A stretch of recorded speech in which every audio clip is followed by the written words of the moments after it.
Awesome. Love that every single time. Welcome to the Sober Heathen podcast. I am Scott. I'm sober. I am a heathen. I am the sober heathen. And this is day 3 of podcast interviews. Man, if I could get paid to do this, it'd be a dream come true, but it's not about the money. It's about the message. Today, a very special guest. It is family, my sister. I'll let her tell you what she does, but I think this is an important interview to have because there are always two sides to every single story. And when you're a raging alcoholic like I was, and you wake up so many times in your life in the ER, you don't know how you got there. You're freaking out. You don't want to be there. You just want to get back to the substance. And then there's people that have to deal with your stupid ass, and she's one of them, dealing with stupid asses like myself. And I want her to tell her story, but you know, we got to hear what's going on both sides. So I'm really excited to have this conversation. So Amanda, welcome. Thank you for coming on. What do you do for a living, Amanda? I am an emergency nurse, room nurse. I've been a nurse for 5 years in the ER, all of it. So, and right now I do local travel in Michigan. So, a bunch of Awesome. ones, yeah. Well, we hear it a lot for veterans and folks in the police field, but thank you for your service. Without you, honestly, without people like you, I could potentially be dead. And I mean, it sounds kind of silly to say, but it's the truth. Without people like you, so we were having before we got started, we were having some conversations. One thing I'd ask you, in treatment, I don't remember the numbers, but they talk about how emergency rooms are always full, and majority of the people in there have some sort of addiction related reason to be there. Is that correct? I To the would best say of your that's knowledge. correct. Yeah. So we were also talking about, so we got all these people in the ER. You were telling me about how many people are you responsible for at a time when you're on a shift? It just depends. At some of the local ones that I've been at recently, it's an 8-to-1 ratio. Other ones are typically 3 or 4 or 5 is good. But yeah, I've been dealing with 8-to-1 ratio for over a year now. And I will say that out of those, I will have usually a couple overdoses, one alcohol withdrawal, and then I will have some traumas on top of it, or people that have went into cardiac arrest or respiratory arrest. So our teams are very heavy, but so we all have our patients that obviously need like emergency help right now, and then our overdoses kind of come in and we'll do what we need to do, and then because our trauma rooms are all busy, they come out into a hallway where we'll put them on a monitor and watch them there. But as I said, I have 8 patients, so everything is very backed up. And then usually our alcohol withdrawal, we're going through DT, so you have the constant Ativan or Valium that you need to give, or phenobarb or things like that. Those, But yeah, those not hearing those names typical make for my, my team to look like that oh my goodness. all the time. Hearing Valium and Ativan, hearing those names are just ugh, Yeah.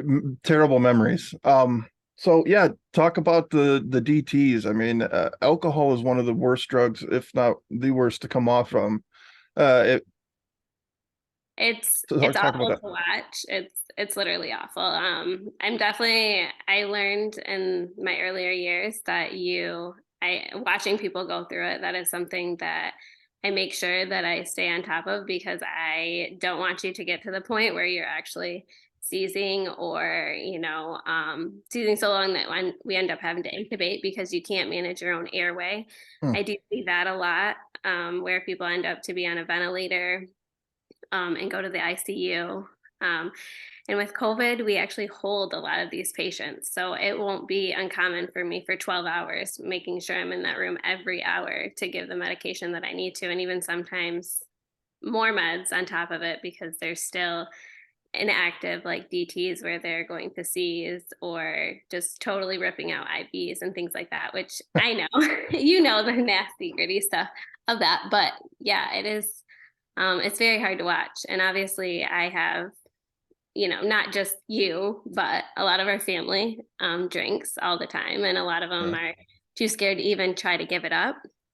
I'll just share this recent story of one of our family members who is Sure. actively, do you know about our recent family member that is Nope. actively, okay.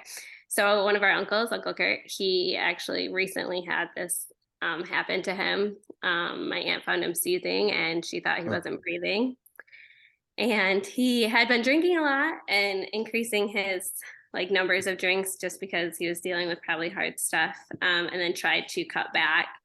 And he went with like I think 4 hours without, and then when it ended up going into a seizure. And he had like a couple, and then finally they got him to the ER, and his blood pressure dropped, and he was looking very bad, where they thought they might have to do like intubation and serious measures for him. And then he stayed in the ICU for a while, and he has been actively not drinking for the last several weeks. And so that is, them giving me that call. I'm like, I know, I've been there, I've watched a lot of people go through that, and it's one of the worst things to watch, especially being someone that you love. So right. yeah, and a lot of our family, it's hard because I know both spectrums because I watch it at home, or I watched it at home growing up, and then I'm like, Sure. you know, like to get other people to come and do that. I'm like, I get it. It's a very hard process. It's awful to go through. Like, And I'm the one taking care of you, but I can't imagine being on that bed having to go through that. well, I to deal with it. I mean, well, it's really good news to hear that Kurt is doing well now. That though this was Yeah. something traumatic that it may change the course. It sucks that it has to get to that point. I mean, one of the things that helped push me back into treatment was waking up with a tube down my throat, not having a clue of how I got there. I Right. I was the asshole that freaked out and ripped the strap from the bed. It's like I didn't. It had to have been ripped because I'm no tough guy or whatever. But I know the nurse was like, "You ripped the strap," and then the guy came in and they strapped me back down. I just that's Yeah. terrible. I'm sorry to hear that about him, but I'm glad to hear that it's the ship is turning in a different direction. I definitely think it was very eye-opening for them because I can talk to people till they're blue in the face all the day and they're just like, oh, she's making it up. She's over exaggerating because they don't see it every day like I do when I go to work. So It- yeah, it's kind of crazy for them to go through that because a lot of the times they're like, oh, it's not really a big deal. I'm like, it's not a big deal until you try to make a difference of it. And then, but yeah, yeah, that's the scary part for everybody, even like other addictions, like going into overdoses or withdrawing from them. It's, you yeah. know, When you're drinking heavy every single day and you just go cold turkey, there is a lot of danger to that, and there's so many factors to this thing that people just don't understand. I mean, I don't know. This is not about me. It's just I think this is just such a cool conversation because I'm the person on the bed and you're the person taking care of me. You know what I mean? I mean, I think this is really interesting. I mean, I got Norcanned one time because of the meds that I was on. They thought that I was on, help me out here. I'm drawing a like blank. a Benzos? narcotic or a Benzos. benzo. Yeah. Yeah, Yeah. Because I tested positive for benzos because the prescription meds that that you're I taking. was randomly taking in between drunken stupors. Yeah, I tested positive for benzos. So they Narcan me when I wasn't breathing.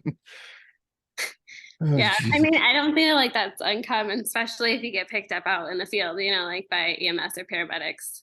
We Yeah, always say it's not going to hurt you if you get it. So if it helps, we give it to you. sure. Right. Well, so okay, so for you, how do you deal with how maybe because you're traveling a lot, so maybe it doesn't affect you. I know one time the EMTs were coming up the stairs up into the bedroom, and I heard one of them as I was sitting there. My blood pressure was like when I got to the hospital, it was 80 over 60, but it was lower than that when they got here. I don't remember the number. And he's like, yeah, we've been out here to this guy's house several times. You know what I mean? And he wasn't being a dick, but you could hear the frustration in his voice. How do you, I mean, how much of a challenge is it to be like, dude, for real, you're back again? Seriously? Even in my travel contracts, they're 13 weeks, and I will know all the regulars by the time I'm gone because Oh, not only do I see them once or twice a day, I mean, sometimes it's more than twice a day that people come in for oh, overdoses. Um, so it can be very frustrating, but I feel like I said, I have a lot of family background where I feel almost sympathetic or empathetic towards patients like this because I know exactly what they're kind of going through. I don't personally because I haven't dealt with that, but I don't want to always just write them off. Now, I can't say that I'm always happy when everything gets ripped out and you run out of the ER and I have to go get you before you run into traffic or anything. I don't say that I, really enjoy that thoroughly. But I mean, I also know, I think a big thing too is I always remind myself, I didn't sign up for this, but I did. I kind of know that this is a part of emergency nursing, all across the board. Was I more excited about probably resuscitating people doing the Sure. trauma stuff? Yes, but I've learned that ER is mass majority of the time is not that. I mean, you Well, get a lot of, it depends on where you're at, but you get a lot of behavioral health and obviously people that are struggling with all sorts of addictions. So we're like kind of the first person that you come to, or not that you want to come there, but someone yeah, brings you here because you need us. So yeah, I you're in, I yeah, learned and very quickly that that is kind of a part of the field that I have to learn and grow with and be okay with because it's obviously it's very hard for everyone to fight this. So I can't just expect you to stop showing up, and that you changed your life around yesterday because I told you you should. yeah, I mean, you're not going to change when it comes to addiction until you're ready to change or you want to change. And when you say try to stop you from running out into traffic, that, yeah, it sounds funny to a listener that hasn't been through it. I left the ER in the middle of the winter in nothing but a gown and socks Yeah. because I didn't want to be there. I checked myself out and I was going to walk home and go back to drinking. And the security guard followed me through the parking lot. I was like going up to people that were leaving the freaking ER, like, hey, can I get a ride? That's not me. That is not me. I am not that outgoing to random people asking for rides. I don't ask loved ones for rides because I feel bad imposing on them. But I wanted to get back to drink so bad, and this guard was following me. I found out later that he was following me, that once I stepped foot off the property, he was going to call the cops. I found Yeah. that later. Luckily, it was cold, and I turned around and I checked myself back in. So I just, so, and I'm jumping around here, but this is just so awesome to have this conversation. So there's going to be like, there's an information gap. You guys can learn all this stuff. You know what I mean? But man, it's just, I don't know where I'm going here. I have so many thoughts trickling through. There needs to be education, from you guys on the medical side for us, so we understand how it's destroying our body. You know what I mean? And to see you use the word regulars. You know what I mean? That's a term that Yeah. we use. Terrible. No, it's not terrible. It's real. It's a real word. We're regulars in the bar and we're regulars to the freaking ER. I mean, like, oh, here comes, Jimmy again. You didn't get into this, you got in this to help people. I get that. Just like a teacher doesn't get into it, and then little Jimmy comes in and he's throwing turds at the chalkboard or whatever. Well, chalkboard. Jesus, how old am I? 86. But you don't think about the really crappy part, and it sucks because you're getting in this to help people, and the majority of the people are people who, to a lot of people, appear they don't care about themselves, they don't care about anything, they're completely selfish, which addiction is a selfish disease. um we just can't stop until we make the decision that we're ready to stop, and that takes forever. So I think, like, um I just had a professionalism training, and it was talking about, if you're a recovery coach, and I want to talk about that a little bit too. If you're a recovery coach in like a hospital or ER, and you overhear a nurse who's frustrated, just like, these people don't want to change, screw them, what are we even wasting our time with these people or whatever? And we had to talk about how we'd handle that situation. I don't blame your colleagues for thinking that way. I really don't. I mean, it has to be extremely frustrating because you might have a little kid with a fever or something, and you just want to go help this cute little kid, but I'm over here like dry heaving and shaking uncontrollably, and you're trying to find a vein, but my veins are shriveled because I'm dehydrated. I mean, I don't know. I'm just talking now, and that's not what I wanted to do. But man, I don't know. Any thoughts on my ramblings?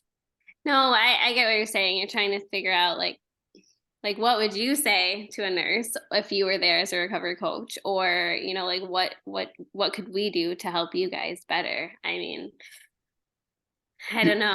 I feel like And, that's I feel like the second question is something that everyone's been trying for a long time to figure out. well, Eh, I don't think I don't think a nurse, even with all the education and all the knowledge that you guys have of the body and how to treat things, the information that got to me the best was from somebody who's been through that, the addiction side of it. You know what I mean? And it's Yeah, I mean, I've even worked with nurses that I don't know, we're in the military before and we're like alcoholics and finally got sober. And I mean, some of them have been nurses through it, whatever. But other people, like one specifically that I'm thinking of, he's been a nurse for like 30 years, but he was in a war, was an alcoholic, came back from Germany, finally got his life turned around. And he's even sat down with some of these people. I mean, like really taking his time, and he doesn't really do that with a lot of people, but this is usually where he likes to. And even sometimes, like he's like, maybe this will help this time. And I mean, he does. He spends his time trying to, help. And sometimes it does help, and sometimes they want the resources, and then other times they still walk out like before. But yeah. yeah, I mean, definitely if we had more recovery coaches in the ER, that would be nice. But I Yeah, mean, I right now and where I'm at, I would come and sit and talk to people, for free all day long. Like I would sit there until I needed to go sleep, just because it's the message of hope needs to be there. Because the biggest problem with me sitting in there was, yeah, you're telling me all this, but there's no way I can do that. There's no way I can quit. There's no way that I can not drink. That's the only way I can function. And it's such a stupid way of thinking, but that's what I thought. yeah, which I So feel like all the addictions, whether it's drug or alcohol for sure. Yeah, either way. I feel like yeah, even smoking cigarettes sometimes or eating sugar, those addictions. Like yeah. I it's hard. can't enjoy a meal without have that smoke afterwards. Come on. Yeah. Yeah, it's Yeah. it's terrible. So you talked about COVID. Well, I know you don't have many days off, so we won't keep you forever. But you talked about COVID um, a couple years ago. Did you see a spike in people with addiction on that, or no? Or was it Um, pretty much the same? I feel like it's terrible because that's when I started traveling. So I guess I would say personally behavioral health, yes, like mental health. And I think a lot of mental health can be started or triggered from some sort of addiction, right? Sure. Like schizophrenia and stuff. We see a lot of that, or acute psychosis related to some kind of drug that someone was taking. So we do see a lot, we see like a lot of that. And I would say, I guess mental health was like the biggest thing, but then I went to bigger cities and I know that our ERs are a lot fuller than they ever used to be, and they still are kind of seeing those high numbers. And we run out of room for behavioral health, and a lot of them are, they go not together, but a lot of them are there for two reasons because A, B, and C, and use it to commit suicide or something like that. So there's definitely a huge spike in that. So I guess I would probably say, yeah, a spike in all addictions with it on top of it because, people lost jobs, people weren't working, or, people lost a ton of loved ones on top of it. So their way of coping was with different things. Yeah, sure. So do you have people like family members when somebody comes in, they've overdosed? Have you ever had friends or family come to you and say, what can we do? Like, what do we? Oh, all the time. Yeah. Yeah, and your response is probably, well, we can treat the symptoms, but A lot of times, yeah. So I know a lot of hospitalists too in the bigger cities I've been in. Like they'll just be straight up like, do you want help? Because I want to help you if you want help. But if you are gonna go back and drink, like they offer them stuff to be like sometimes our pharmacies carry like alcohol in hospitals because they're like, there's no sense of you going through all these DTs if you're gonna just go back out and drink again. And it's crazy. I never even knew that people would do that until I got to the bigger cities and started So working. they offer them alcohol? There's like a drink that you can get in the pharmacies. Yeah. If they're Wow. like, yeah. I mean, it's going to save their life. I mean, it sounds insane to offer something like that, but Because a lot of people just sometimes will refuse treatment and all. And then once they seize or, go unconscious, then you just, oh, well, now they need our help because they can't say whether so wow, what a double-edged sword. You know what I I, mean? that's crazy, right? I know. I did not know that until I got to the bigger city. Like it's like because so you do that, so do people have to be like, I don't have any money. I'm going to go to the ER and See, and I don't, I think it's more of like once you finally get admitted that sometimes they'll do that. But okay, I personally have never gave it. I just have sure. heard the hospital say it. So Okay. Okay. Well, I mean, I don't know why they offer it if it's not there kind of thing, but I've not personally ever gave that. So that's crazy. But I think hopefully somebody's listening to this and is like, wow, like I mean, that's an option because it'll save lives, you know? It, yeah, we have to give out Narcan with every single patient now too. That's like a big wow. thing. If you come there for an overdose, like we have to send you home with it. Dude, and that's saving lives. I can tell you that for sure because being in treatment for almost an entire year last year, the stories that I've heard of people that have Narcan on them, you know, and vehicles and apartments, they've saved their partners or friends' lives because you guys have supplied with Narcan. I've seen so many kids too with overdoses, like babies, because they've accidentally Mm, ingested stuff. And I think that's been probably like the hardest part yeah. a lot of times. That was even up when I was in like the middle of Michigan. I had a lot of that. Wow.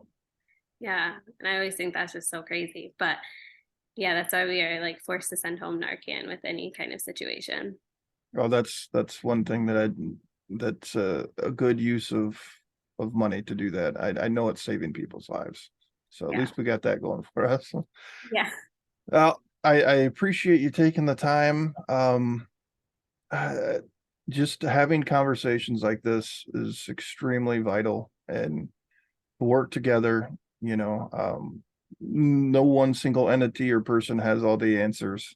It's going to be a combined effort no matter where you go.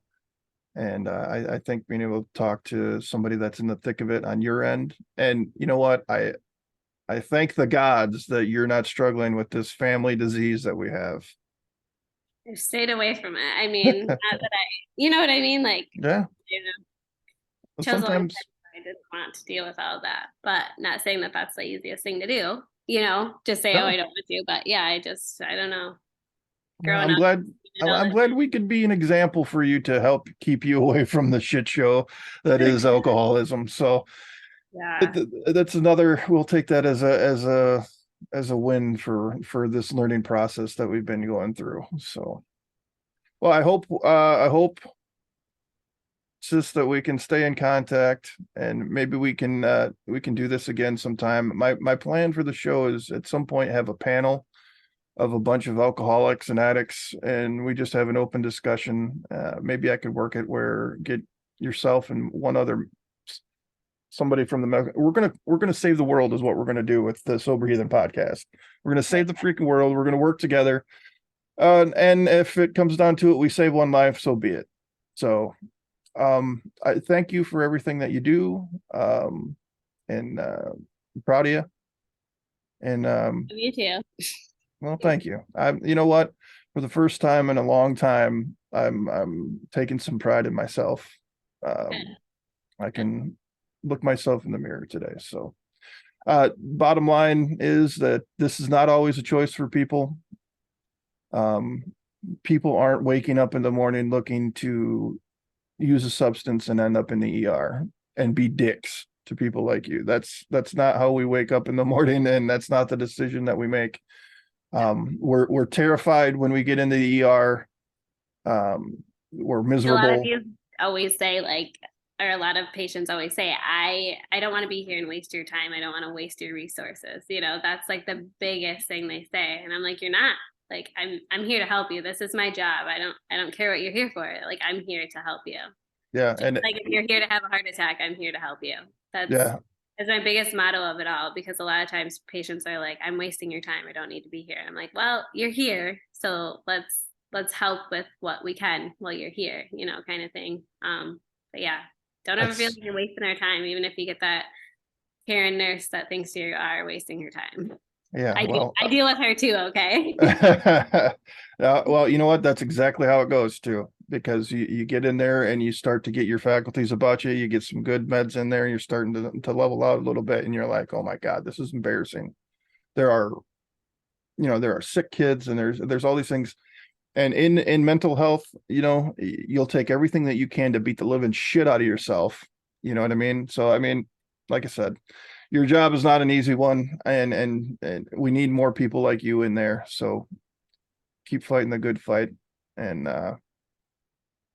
we'll get together again on this, and we'll talk about it more. So, Sounds good. all Thank right, you for thanks, having me. Amanda. Heck You're yeah. welcome. All right. You Well, have a great day. all right, you too. Bye bye.